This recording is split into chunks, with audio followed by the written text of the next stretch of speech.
A lo largo de este tercer vídeo vamos a ver ya la parte final de la Guerra Fría. Vamos a tratar temas bastante amplios, pero que sin los cuales no vamos a poder entender qué es lo que llegó a pasar entre medias el final de la Guerra Fría.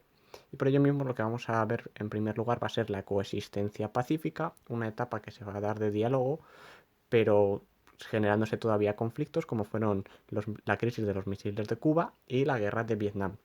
También vamos a tratar, aunque sea brevemente, cuál fue la economía de los años 50 y de los años 60 en el bloque capitalista y en el bloque soviético, en el bloque comunista. Y luego, pues vamos a tratar ya por último, pues tanto la crisis del petróleo como lo que pasará después hasta llegar a la disolución de la URSS. Empezando con la coexistencia pacífica, tenemos que tener en cuenta que a finales de la década de los años 50, todo el clima de tensión que había entre ambos bloques se calmó empezando una nueva etapa. Será una etapa de diálogo, una nueva etapa en la que ya se preferirá más que el conflicto el hablar. Y es aquí donde van a destacar principalmente dos figuras. Por el lado americano, vamos a destacar la figura de Kennedy. Su elección en 1960 va a marcar un vuelco a la política exterior norteamericana, ya que va a tratar una política de no agresión y siempre con la intención de intentar hablar o dialogar los problemas de forma pacífica con el resto de países y en este caso con el otro bloque, con la URSS. Del lado soviético, tras la muerte de Stalin, va a destacar la figura de Nikita Khrushchev. ¿Quién va a ser él? Pues será el nuevo secretario general del partido que será elegido en 1956 en el 20º Congreso del PQS. La política que va a desarrollar Khrushchev va a ser todo lo contrario a lo que había hecho Stalin, porque lo que va a realizar es una política de desestalinización. Denunciará públicamente todos los errores que se cometieron en el pasado por culpa de Stalin e intentará o hará un proceso por el cual pueda resolver esos errores. Además, pues también en política exterior, pues va a tratar más bien de proponer una coexistencia pacífica, proponer un diálogo entre los diferentes bloques y con ellos, con Estados Unidos.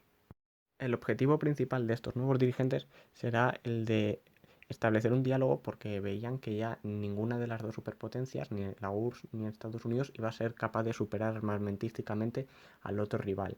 Entonces lo que van a intentar conseguir es, a partir del diálogo, pues un equilibrio estratégico. Para eso mismo van a comenzar una serie de relaciones y que tienen como su apogeo o tiene gran importancia el hecho de que en 1959 Khrushchev sea el primer dirigente soviético que viaje a Estados Unidos, reuniéndose con el presidente Eisenhower, el anterior presidente. Luego ya cuando Kennedy gane las elecciones, pues se entrevistará con él en Viena en 1961. Pero bueno, todo este diálogo de pacificación, esta atmósfera de reconciliación se expresará sobre todo con el teléfono rojo, que ya os sonará o conoceréis, y que desde 1963 pues, supondrá la comunicación directa entre la Casa Blanca con el Kremlin. Con el fin de solucionar problemas, conflictos, pues se desarrollará una comunicación directa. No obstante, este periodo no va a estar exento de conflictos, siempre va a haber tensión y, curiosamente, aunque sea el periodo de mayor cordialidad, de mayor coexistencia pacífica, va a ser el momento en el que haya la mayor tensión que podríamos decir a lo mejor en toda la Guerra Fría, debido a la crisis de los misiles.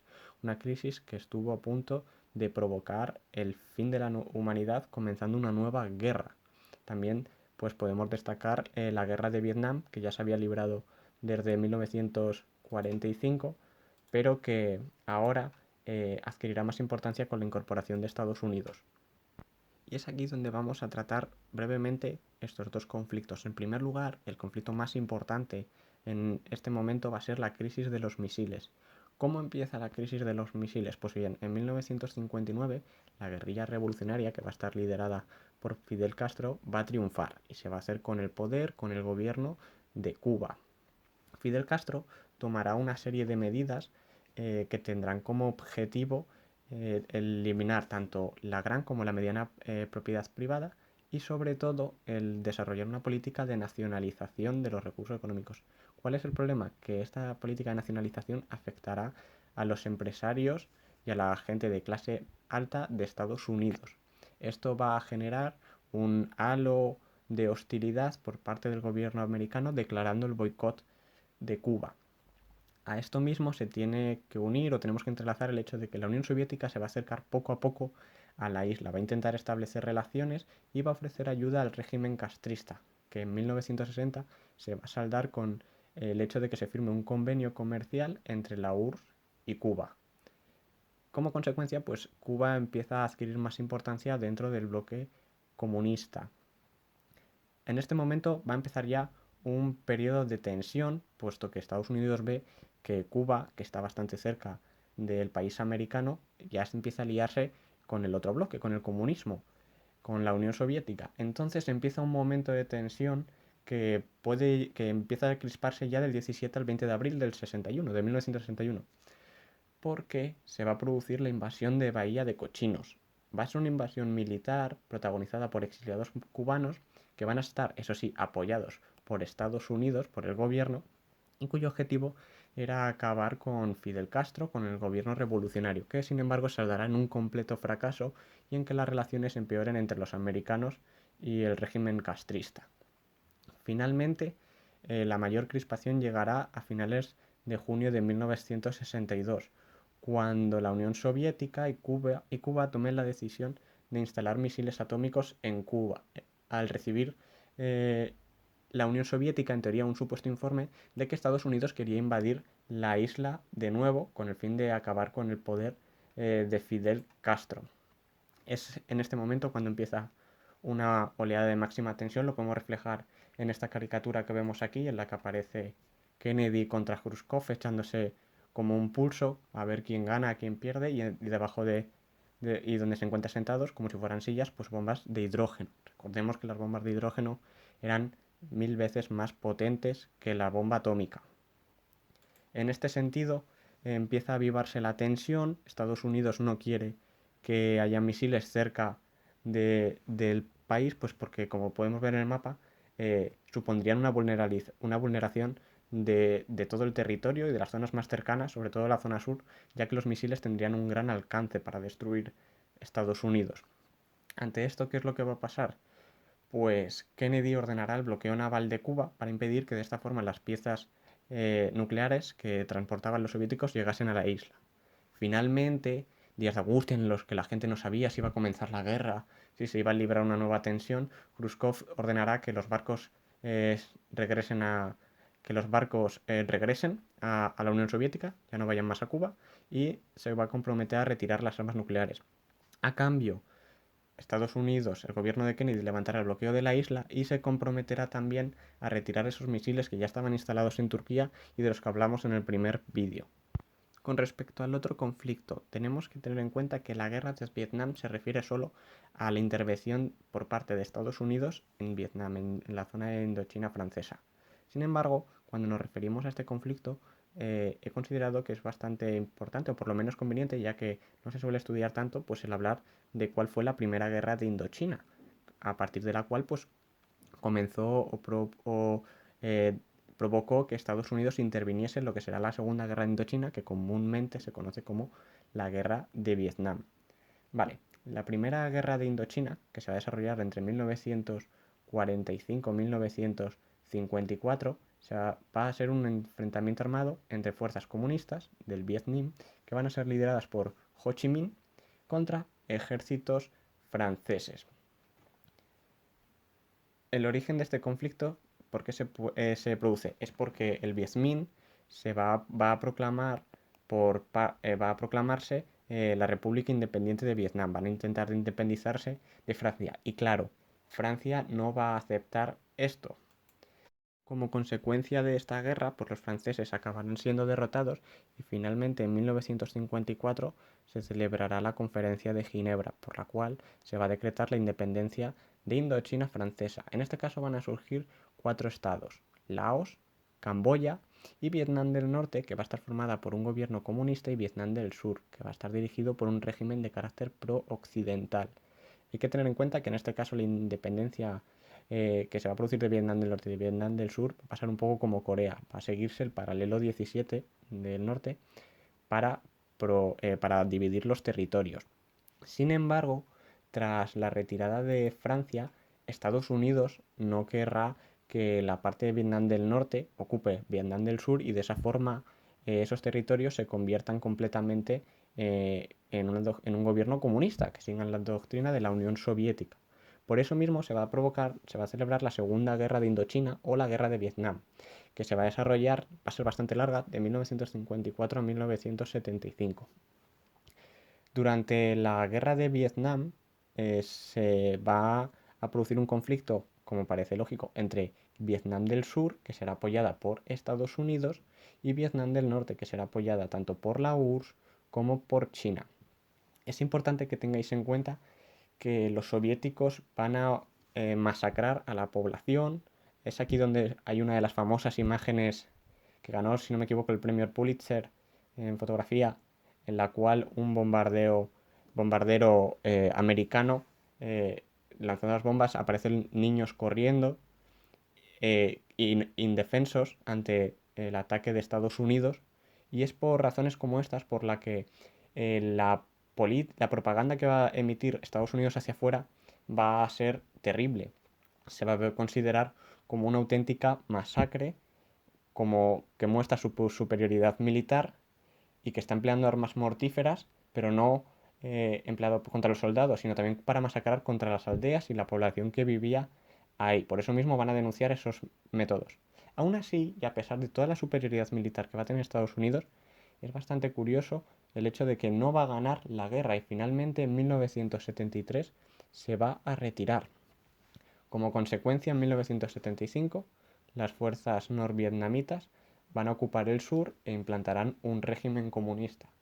Es conveniente o importante que sepáis, que ya lo vimos en el anterior vídeo, cómo va a haber un movimiento en Estados Unidos, un movimiento principalmente joven, en los cuales van a negar o no van a aceptar el hecho de que Estados Unidos esté en una guerra que está a muchísimos kilómetros de distancia y que en la cual no saben el porqué, en la que no se van a querer alistar y que va a generar desprestigio en el país americano. Estos van a ser principalmente los hippies y esta va a ser la razón por la que Nixon gane las elecciones en Estados Unidos, ya que prometerá que si las ganaba, pues abandonará Vietnam y se retirará. Tened esto en cuenta para saber la razón por la que al final Estados Unidos se retiró y obtuvo su primera y única derrota militar. Más allá además de esos conflictos de los que acabamos de decir, lo que nos interesa también es analizar económicamente qué va a pasar en ambos bloques, tanto en el bloque soviético, en el bloque comunista, como en el bloque capitalista, liderado por Estados Unidos. Pues bien, con respecto a este último, al bloque capitalista, durante los años 50 y 60, hasta 1973, durante estas décadas, el bloque capitalista va a vivir la que se conoce como la edad de oro del capitalismo, la edad dorada, los mejores años del capitalismo. ¿Y por qué se va a producir esto? Pues bien, va a ser debido a un gran desarrollo económico, en lo que va a ayudar, pues la producción masiva de bienes a escaso coste. En este sentido, conviene recordar el hecho de que Estados Unidos y también las grandes potencias capitalistas obtenían las materias primas a precios muy baratos que luego convertían en bienes que eran capaces de vender a precios más elevados, y eso desarrollaban y aumentaba sus beneficios económicos. También la producción industrial va a crecer elevadamente. Esto lo podemos ver, por ejemplo, en el gráfico que vemos que está aquí en la diapositiva, y en la cual podemos ver cómo la producción industrial anual aumenta de 1950 a 1960. Y llama mucho la atención, sobre todo, el hecho de que en Alemania descienda, pero sobre todo de que en Japón la producción industrial anual, el crecimiento anual, en 1960 sea un 9,5% y 10 años después sea un 10,5%. Esto va a significar una cosa: Japón se va a convertir en la segunda potencia a nivel industrial del mundo, debido a todo el desarrollo tecnológico que va a realizar durante estos años. Además, también tiene importancia el dinero negro, el petróleo. Si vemos también en el gráfico que está en la parte inferior de la diapositiva, vemos que el petróleo vale muy poco. Es escaso, es una energía muy importante y su precio va a ser muy bajo, por lo que no habrá un gran gasto por parte de los países. Sin embargo, cuando empieza a subir, como vemos ahí en el gráfico, pues se va a producir la crisis del petróleo, momento en el que se va a llegar a cuadruplicar el precio del barril. Además, también pues es importante que tengamos en cuenta pues el desarrollo tecnológico que va a afectar a toda la población, ya no solo a nivel industrial, sino el hecho de que en muchos hogares se va a generalizar el uso de electrodomésticos, una cosa tan tonta como es ahora, y sin embargo que allí va a ser ya una novedad.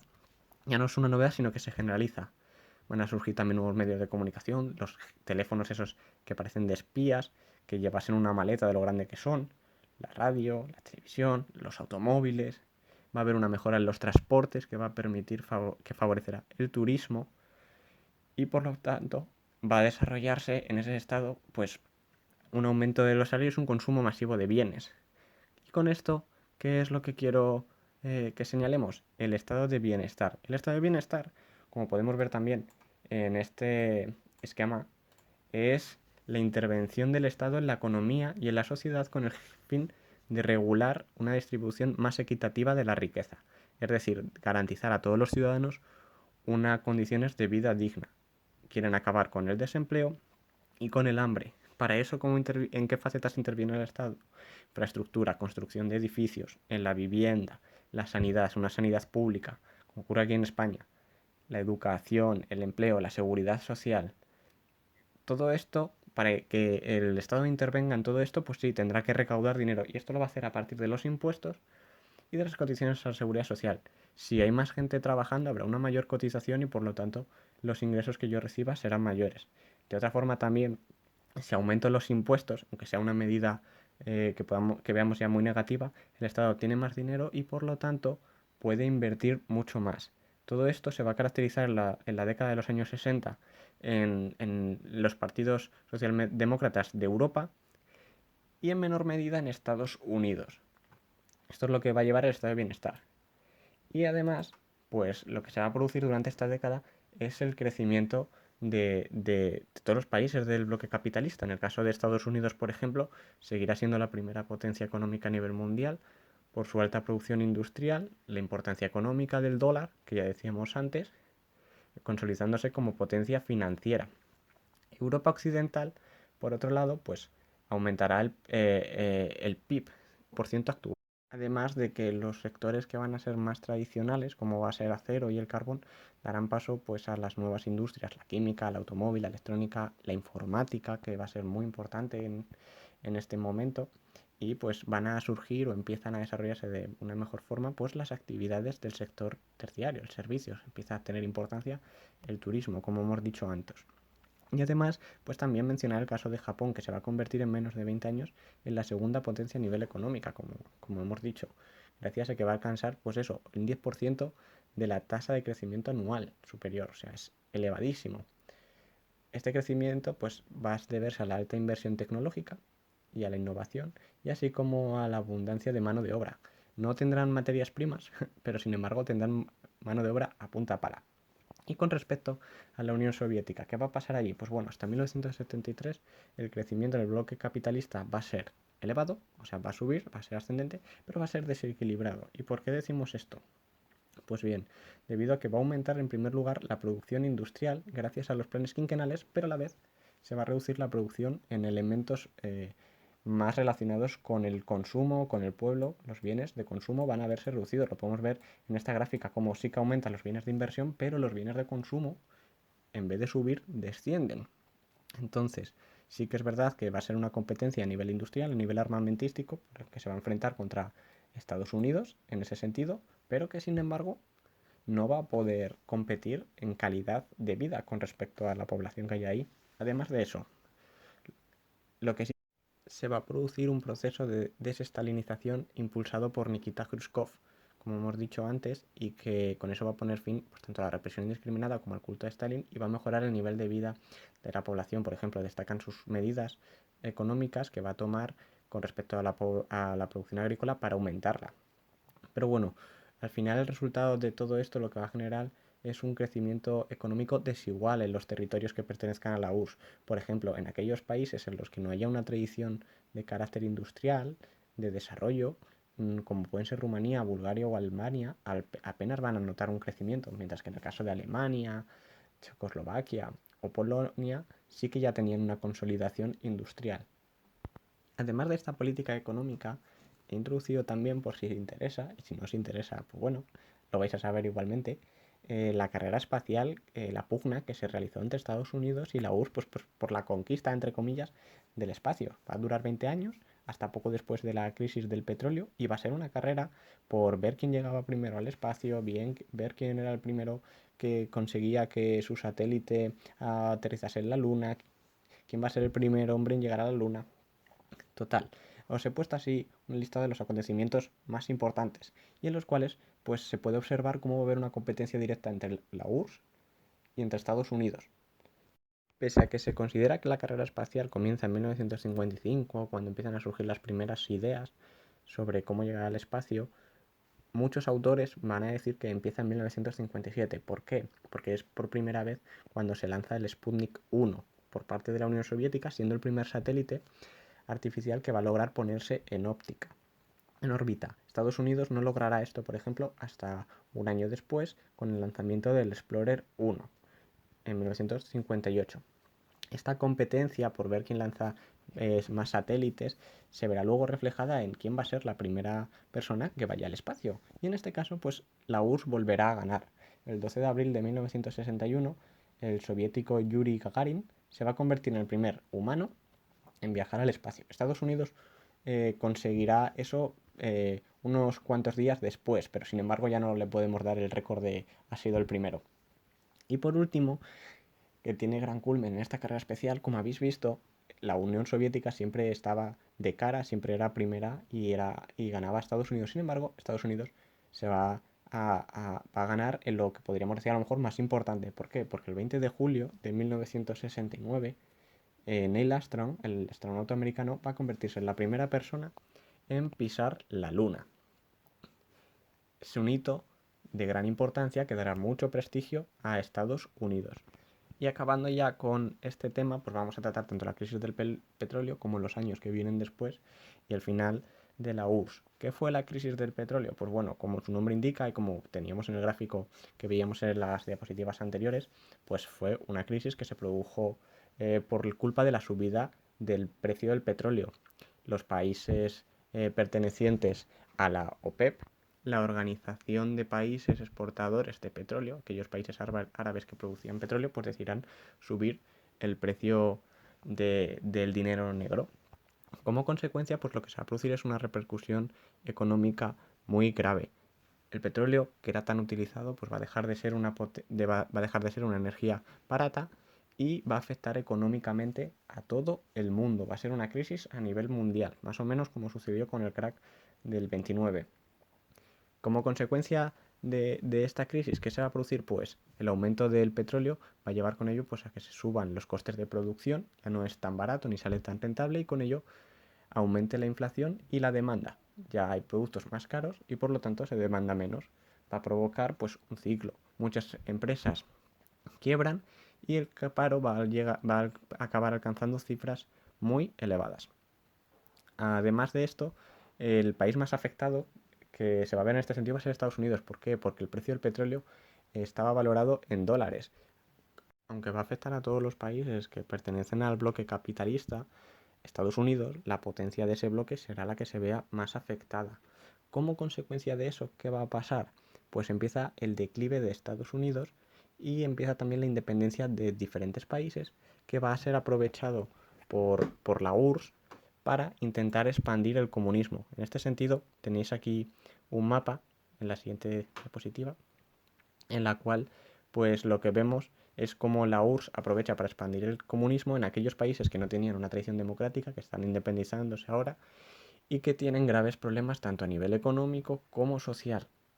Más allá de que el comunismo se expanda en Asia, como ya había pasado con, con China, como pasará con Vietnam tras la derrota de Estados Unidos y la conquista de Vietnam del Sur por parte de Vietnam del Norte, destaca también el hecho de que el comunismo va a intentar expandirse en otros territorios. En África, donde la descolonización se va a notar muchísimo y entonces va a intentar imponerse y se va a adoptar en países como va a ser Argelia, en Libia, en Guinea, en Mali.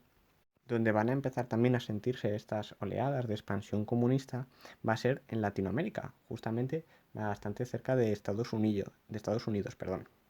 La revolución cubana que había triunfado en la isla, pues va a impulsar estas guerrillas comunistas y antiimperialistas por todo el continente, como por ejemplo Venezuela, en Colombia o en Perú. Sin embargo, ¿por qué Estados Unidos va a estar debilitada? Más allá de la política económica, se va a deber también al hecho de que en 1976 suba al poder y sea elegido como presidente Jimmy Carter, el cual tenga y desarrolle una política pacifista y de diálogo, que sin embargo, pues la URSS, en vez de cogerle la mano, le cogerá el brazo y dirá, vale, aquí estoy yo. Es en este sentido donde pues van a destacar dos elementos, dos acontecimientos que van a influir y que van a agravar esa crisis que había en Estados Unidos. La primera de ellas va a ser la conocida como crisis de los rehenes en Irán, que va a desarrollarse en total un periodo de 444 días, muchísimo tiempo, durante un cual un grupo de estudiantes pues iraníes va a tomar como rehenes a los 66 diplomáticos y ciudadanos que estaban en la embajada de Estados Unidos allí en Irán. Esta crisis, como he dicho, durará 444 días, empezará en 1979, acabará en 1981 y mostrará pues eso, un desprestigio y una impotencia de Estados Unidos a la hora de que no va a conseguir hacer nada hasta después de 444 días. Además, si sois cinéfilos, hace unos años, más o menos creo que en 2012, salió la película de Argo que cuenta esta historia. Así que está basada en un hecho real y si queréis profundizar más en el tema podéis verlo.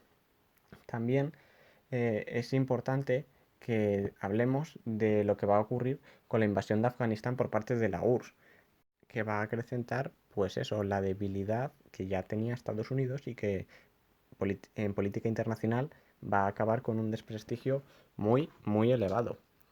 En 1980, sin embargo, lo que se va a producir es un cambio en el discurso de Estados Unidos. ¿Por qué? Porque se produce un cambio en la Casa Blanca.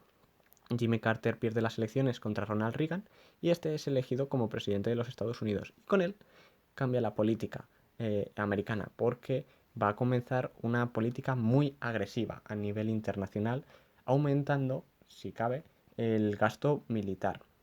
Es aquí donde destaca no solo la figura de Ronald Reagan, sino también de la primera ministra británica, que había sido elegida también, Margaret Thatcher, y quienes pues denunciarán tanto la URSS como la ideología, tendrán como objetivo el acabar con ese imperialismo, con el malvado imperio, como dirá Ronald Reagan en uno de sus discursos más importantes. Destaca además durante su gobierno lo que se conocerá como la doctrina Reagan, en la cual Estados Unidos proporcionará ayuda abierta y encubierta a todas aquellas guerrillas anticomunistas y movimientos de resistencia que tuviesen como objetivo el hacer retroceder a los gobiernos comunistas, es decir, el evitar no solo la expansión del comunismo, sino debilitarlos si aún se podía más. ¿Y que van a apoyar? Pues a aquellos territorios ya que se estaban independizando y que estaban adquiriendo gobiernos comunistas tanto en África, perdón, como en América Latina y en Asia. De esta forma pues se quiere disminuir la influencia.